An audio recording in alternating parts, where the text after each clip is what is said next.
ভগবানের কথা শুনতে এসেছিলেন রাজা পরীক্ষিত মহারাজ, যার 7 দিনের মধ্যে তক্ষক দংশনে মৃত্যু অনিবার্য, মৃত্যু হবে। ব্রাহ্মণ অভিশাপ দিয়েছে, শমিক ঋষির পুত্র শৃঙ্গী, আর শৃঙ্গী অভিশাপ দিয়েছে 7 দিনের মধ্যে যিনি আমার বাবার গলায় মরা সাপ ঝুলিয়ে দিয়েছে তার মৃত্যু নিশ্চিত হবে। তিনি রাজা হতে পারে, তিনি প্রজা হতে পারে, তিনি ধনী ব্যক্তি হতে পারে, তিনি দরিদ্র ব্যক্তি হতে পারে, তিনি মানব হতে পারেন, তিনি দানব হতে পারেন, তিনি ধার্মিক হতে পারেন, তিনি অধার্মিক হতে পারেন, তিনি নাস্তিক হতে পারেন, তিনি আস্তিক হতে পারেন। যেই হন না কেন, আমি তাকে অভিশাপ দিচ্ছি তার 7 দিনের মধ্যে তক্ষক দংশনে মৃত্যু হবে। কৌশিকী গঙ্গার জল হাতে নিয়ে ব্রাহ্মণ অভিশাপ দিলেন, আর সেই অভিশাপ মাথায় নিয়ে রাজা পরীক্ষিত দেবর্ষি নারদ বললেন, আপনাকে বিভিন্ন জায়গায় ছুটতে হবে না, ওঝার কাছে, তান্ত্রিকের কাছে, এরা আপনার কিচ্ছু করতে পারবে না। আপনি পুজো করে, যজ্ঞ করে, ব্রত করে আপনার সময় নষ্ট করে লাভ নেই। আপনি চলে যান হরিদ্বারে গিয়ে সুখদেব গোস্বামীর শ্রীবদনে ভাগবত শুনুন, আপনার হরিবল কল্যাণ হয়ে যাবে। রাজা পরীক্ষিত মহারাজ এলেন, তিনি যেহেতু রুগী এলেন ডাক্তারবাবুর কাছে। ডাক্তারবাবু সুখদেব গোস্বামী, রুগী হচ্ছে রাজা পরীক্ষিত। সেই পরীক্ষিত মহারাজ ডাক্তারবাবুর চেম্বারে গিয়ে তিনি তার নিজের রোগের কথা বললেন না। আমরা ডাক্তারবাবুর কাছে গিয়ে নিজেদের রোগের কথা বলি, পেটে ব্যথা না বুকে ব্যথা না দাঁতে ব্যথা না জ্বর না কাশি, আমি আমার কথা বলবার জন্য ডাক্তারের কাছে যাই। রাজা পরীক্ষিত তিনি ডাক্তারবাবুর চেম্বারে গিয়ে প্রশ্ন করছেন, আসন্ন মৃত্যুমুখী জীবের প্রথম কর্তব্য কি? আমার পূর্বে যিনি কীর্তন করলেন শ্রদ্ধেয় দাদাভাই দীনকৃষ্ণ ব্রহ্মচারী দাদাভাই, যিনি আপনাদের কাছে শোনালেন উত্তর গোষ্ঠ হরিবল। বাবাজি মহারাজ আপনাদের কাছে শোনালেন উত্তর গোষ্ঠ। বললে আপনাদের মনের মধ্যে একটা প্রশ্ন জাগবে না? উত্তর হলে তো একটা প্রশ্ন থাকবে, প্রশ্নের উত্তর হয়। তাহলে উত্তরটা তো আপনারা জানলেন যে ভগবানের কাছে ফিরে যেতে হবে। প্রশ্নটা কি? এই প্রশ্নটাই করছেন রাজা পরীক্ষিত। এই পরীক্ষিত মহারাজ গিয়ে ডাক্তারবাবুকে জিজ্ঞাসা করছেন যে আসন্ন মৃত্যুমুখী জীবের প্রথম কর্তব্য কি? আসন্ন মৃত্যুমুখী জীবের প্রথম কর্তব্য কি? ডাক্তারবাবু বললেন, তুমি তোমার প্রবলেমের কথা বলো, তোমার সমস্যা বলো, তুমি সবার হয়ে বলছো কেন? সবার হয়ে তো তোমার বলার দরকার নেই।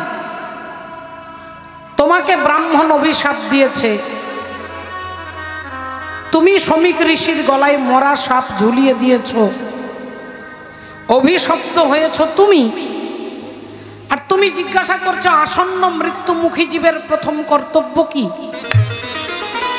হরি বল, রাধে রাধে, ভক্তিমতী মায়েরা। রাজা পরীক্ষিতের এই প্রশ্ন শুনে সুখদেব গোস্বামী, রাধে রাধে, সুখদেব গোস্বামী তিনি বলছেন, তুমি তোমার রোগের কথা বলো, তোমার যন্ত্রণার কথা বলো, তুমি তোমার জ্বালার কথা বলো, তুমি সবার হয়ে বলছো কেন? পরীক্ষিত মহারাজ বললেন যে দেখুন, মৃত্যু শুধু আমার একা হবে না, রাষ্ট্রপতি থেকে সাধারণ পাবলিক পর্যন্ত আর পিঁপড়ে থেকে হাতি পর্যন্ত সকলের মৃত্যু আমারই মতো 7 দিনের মধ্যেই হবে। 7 দিনের মধ্যেই আমরা সবাই, অল অফ এভরিবডি, এখানে যারা যারা আছেন, কীর্তন যারা করাচ্ছেন, কীর্তন যারা করছেন, কীর্তন যারা শুনছেন, সকলের মৃত্যু আমার মতো 7 দিনের মধ্যেই হবে। হয় আমি রবিবারে মরব, নইলে সোমবারে, নইলে মঙ্গলবারে, নইলে বুধবারে, নইলে বৃহস্পতি, নইলে শুক্র, নইলে শনি। এই 7 দিনের মধ্যে আমাদের সকলের মৃত্যু হবে। তাই এর একমাত্র ওষুধের নাম কি না হরি গুণ কীর্তনম। শ্রী গুরু নিতাই গৌর প্রেমানন্দে হরি হরি।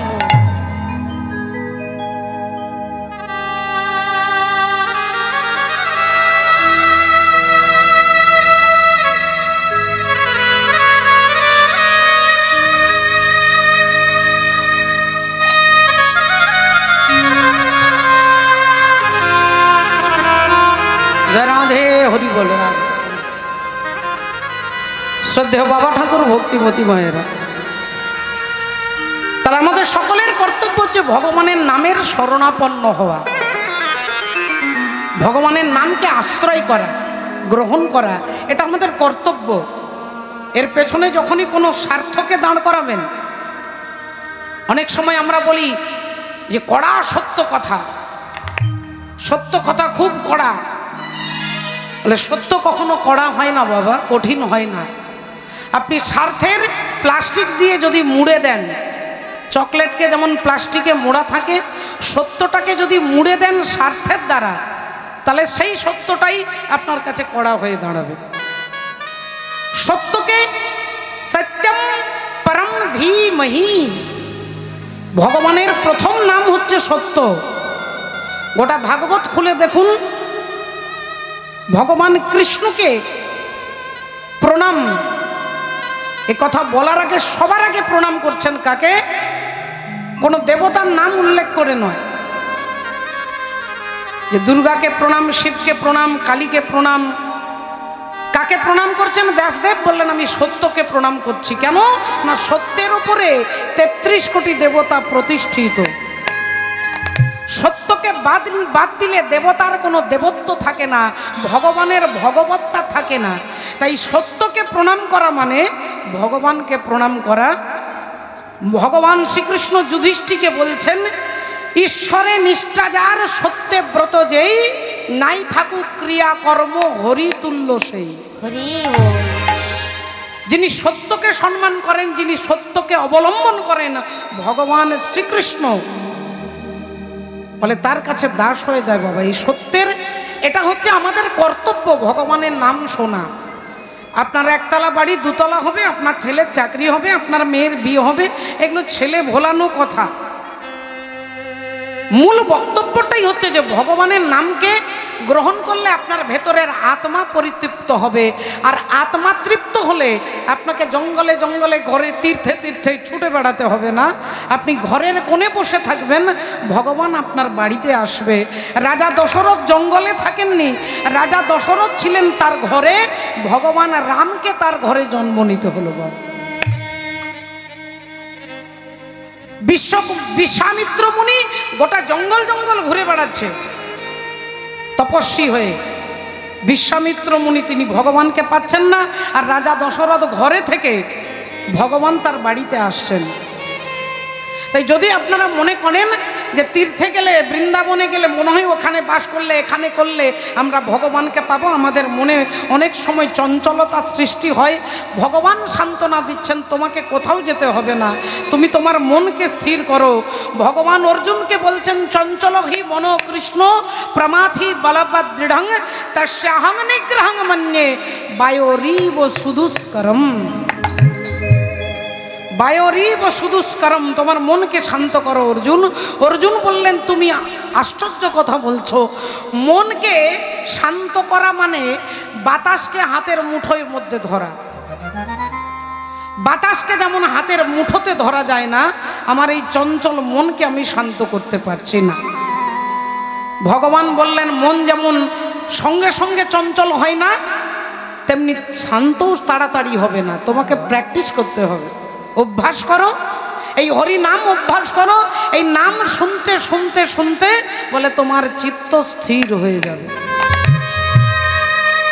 আর চিত্ত স্থির যখনই হয়ে যাবে, আপনি যেখানে থাকবেন সেখানেই আনন্দে থাকবেন। যুধিষ্ঠির মহারাজ যুদ্ধক্ষেত্রে দাঁড়িয়ে আছে, তিনি স্থির। দ্রোণাচার্য তার ছাত্রদেরকে একত্রিত করেছে আর সবাইকে জিজ্ঞাসা করছে, ছাত্রদেরকে পড়াচ্ছে, বলো ক্রোধম মা কুরু, ক্রোধম মা কুরু, এর মানেটা হচ্ছে রাগ করা উচিত নয়, রাগ করবে না। ক্রোধম মা কুরু, বলো দুর্যোধন। দুর্যোধন দাঁড়িয়ে বলছেন ক্রোধম মা কুরু। দুঃশাসন তুমি বলো না ক্রোধম মা কুরু। একে একে সবাইকে বলাচ্ছে, সবাইকে বলাচ্ছে, সবাই মুখস্থ বলছে। বলতে বলতে বলতে আঙুলটা যুধিষ্ঠির কাছে এসে দাঁড়িয়ে গেছে। যুধিষ্ঠির তুমি বলো, কি বললাম আমি? বলো ক্রোধম মা কুরু। যুধিষ্ঠির চুপ করে দাঁড়িয়ে আছে। বলো যুধিষ্ঠির, মুখস্থ হচ্ছে না, বলো ক্রোধম মা কুরু। যুধিষ্ঠির চুপ করে আছে। আরে তুমি এই সামান্য 3টে ওয়ার্ড বলতে পারছো না? 3টে বাক্য বলতে পারছো না? ক্রোধম মা কুরু 3টে শব্দ বলতে পারছো না? যুধিষ্ঠির মহারাজ বললেন গুরুদেব আমার কিছুদিন সময় লাগবে, তোমাকে 1 সপ্তাহ সময় দিলাম, ভালো করে মুখস্থ করবে। 1 সপ্তাহ পরে আমার দ্রোণাচার্য জিজ্ঞাসা করছে বলো বলো যুধিষ্ঠির কি পড়াটা দিয়েছিলাম? গুরুদেব আমার সময় লাগবে। বললেন 1 পক্ষ কাল সময় দিলাম, 15 দিন। 15 দিন পরে জিজ্ঞাসা করছে, বললেন গুরুদেব আমার সময় লাগবে। আরে ক্রোধম মা গুরু সবাই সঙ্গে সঙ্গে বলে দেবে। দুর্যোধন বলল, দুঃশাসন বলল, অর্জুন বলল, নকুল সহদেব সবাই বলল, আর তুমি বলতে পারছো না? না গুরুদেব আমার সময় লাগবে, সময় লাগবে গুরুদেব। 1 মাস 2 মাস 6 মাস 1 বছর, কত বছর পেরিয়ে গেল।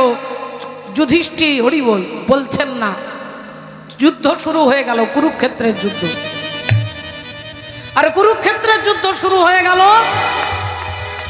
আর সেই যুদ্ধে আজকে সেনাপতি হচ্ছেন গুরু দ্রোণাচার্য। গুরু দ্রোণাচার্য সেনাপতি, তিনি সেনাপতিত্ব করছেন। সপ্তরথীতে ঘিরেছে কাকে? না অর্জুন পুত্র অভিমন্যুকে। আর অভিমন্যু রক্তাক্ত অবস্থায় পড়ে আছে। এক একটা তীর তার বুকের মধ্যে মারছে, ঝরঝর করে রক্ত পড়ছে। অর্জুন ভয়ে ক্রোধে থরথর করে কাঁপছে। ভীম রেগে গেছে, নকুল সহদেব কাঁদছে, সবাই চিৎকার করছে গেল গেল গেল বলে। আমাদের বংশের একমাত্র ছেলে হরিবল চলে গেল, চলে গেল, মরে গেল। সপ্তরথীতে ঘিরে অভিমন্যু বেরোতে পারছেন না। এক একটা তীর এক একজন মারছে। আর সেই যুদ্ধের সেনাপতি করছেন, সেনাপতিত্ব গুরু দ্রোণাচার্য। সবাই যখন ক্রোধে থরথর করে কাঁপছে, সবাই রেগে গেছে, অভিমন্যুকে মারছে, ছেড়ে কথা বলবো না, অর্জুনের ছেলেকে মারছে, আমার ভাইপোকে মারছে, সবাই চিৎকার করছে। আর সেই ভিড়ের মধ্যে থেকে দাঁড়িয়ে ধর্মপুত্র যুধিষ্ঠির গুরু দ্রোণাচার্যকে প্রণাম করে বলছেন গুরুদেব ক্রোধম মা কুরু, ক্রোধম মা কুরু। দেখুন পড়াটা মুখস্থ বলা আর পড়াটাকে জীবনে প্রয়োগ করায় দুটোর মধ্যে পার্থক্য। প্রয়োগ করা আর মুখস্থ বলা। বলে মুখস্থ বললে তো আমি 1 মিনিটে বলে দেবো ক্রোধম মা কুরু, কিন্তু আমারই বংশের ছেলেকে আপনারা সপ্তরথীতে ঘিরে মারছেন, আপনি আমাকে পড়াটা শিখিয়েছেন ক্রোধম মা কুরু। আজকে আপনার সামনে দাঁড়িয়ে প্রণাম করে বলছি গুরুদেব ক্রোধম মা কুরু। এটাকে প্রয়োগ বলে। রাগ করো না, মুখে বলে দিলাম। আর শত রাগের কারণ থাকা সত্ত্বেও রাগ করছি না, একে বলা হয় রাগকে জয় করা, ক্রোধকে জয় করা। যুধিষ্ঠির মহারাজ যিনি যুদ্ধে মন স্থির, তিনি হলেন যুধিষ্ঠির। রাধে রাধে। সেই ভগবানের গুণানো কীর্তন কোনো স্বার্থকে অবলম্বন করে শুনলে আনন্দ হবে না বাবা। আপনারা অনুরাগী, ভালোবাসেন হরিকথা শুনতে, তাই এত দূর দূরান্ত থেকে ছুটে আসেন ভগবানের টানের জন্য, আমার জন্য নয়, ভগবানের কথার জন্য। আর এর মূল্য আপনি হয়তো এখন বুঝতে পারছেন না, এর মূল্য আপনাকে অন্তিমকালে পরমাত্মা হরি আপনাকে অনুভব করিয়ে দেবে যে আপনি কীর্তন শুনেছেন।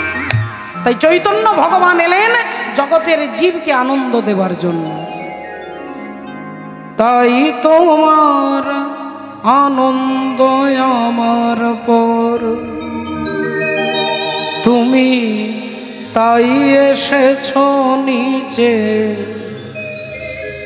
আমায় নইলে ত্রিভুবনেশ্বর, তোমার প্রেম হতো যে মিছে।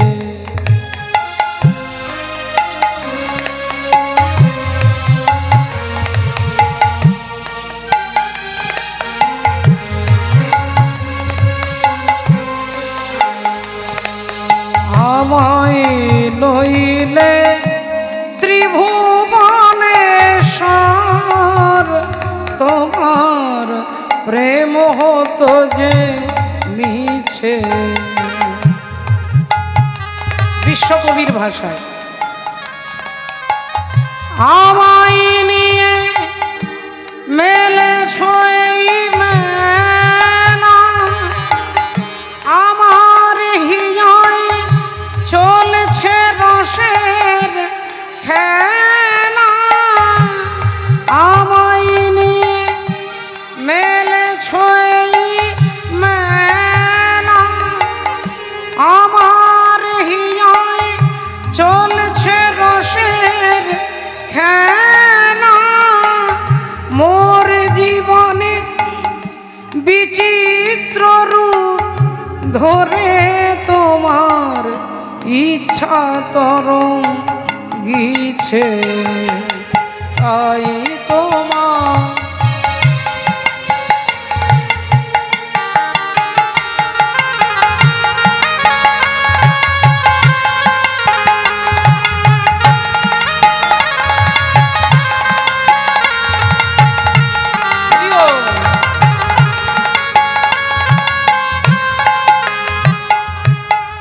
আমাদের আনন্দ দেওয়ার জন্য আনন্দময় ভগবান সচ্চিদানন্দময় তিনি নেমে এলেন আজ থেকে 540 বছর পূর্বে শ্রীধাম নবদ্বীপের মাঝে কলিযুগ পাবন অবতার দয়াল শ্রীকৃষ্ণ চৈতন্য মহাপ্রভু রূপে। পদকর্তা বললেন, জয় জয় কলরব নদিয়া নগরে, জনমল ভিল গোরা সচির উদরে। ওই পূর্ণিমার চন্দ্র যিনি কিরণ প্রকাশ, পূর্ণিমার চন্দ্র যিনি কিরণ প্রকাশ, পূর্ণিমার চন্দ্র যিনি কিরণ প্রকাশ, আইব তোরা দেখে যাহা।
গোরা চাঁদের উদয় হলে, হরি হরি হরি বলে গোরা চাঁদের উদয় হলে, আধার দূরে যাবে হে আধার দূরে।